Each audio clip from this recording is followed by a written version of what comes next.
Daily Bible reading, Ezra chapter 10, verses 1 through 15. While Ezra was praying and making confession, weeping and prostrating himself before the house of God, a very great crowd of Israelites gathered about him, men, women, and children. The people were weeping bitterly.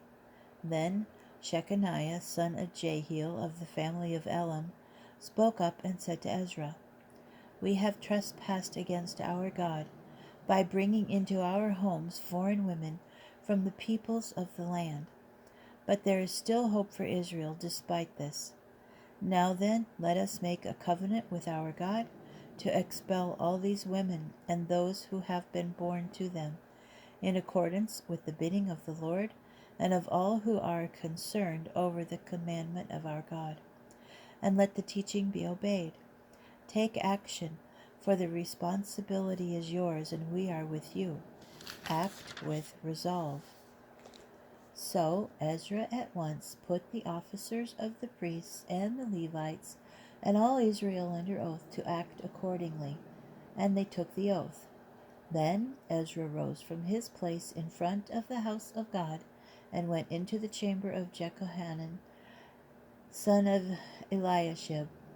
There he ate no bread and drank no water, for he was in mourning over the trespass of those who had returned from exile.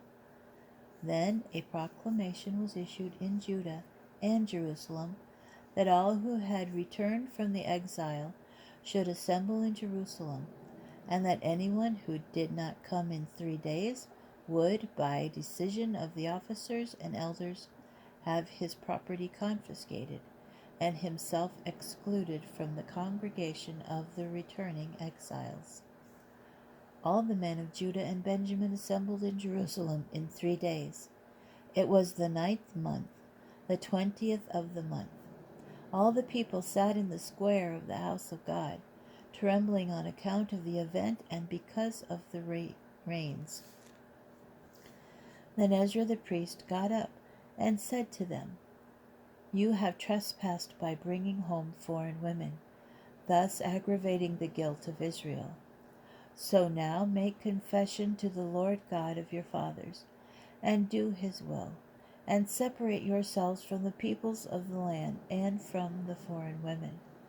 The entire congregation responded in a loud voice, "We must surely do just as you say. However, many people are involved, and it is a rainy season. It is not possible to remain out in the open, nor is this the work of a day or two, because we have transgressed extensively in this matter. Let our officers remain on behalf of the entire congregation, and all our townspeople who have brought home foreign women shall appear before them at scheduled times, together with the elders and judges of each town, in order to avert the burning anger of our God from us on this account.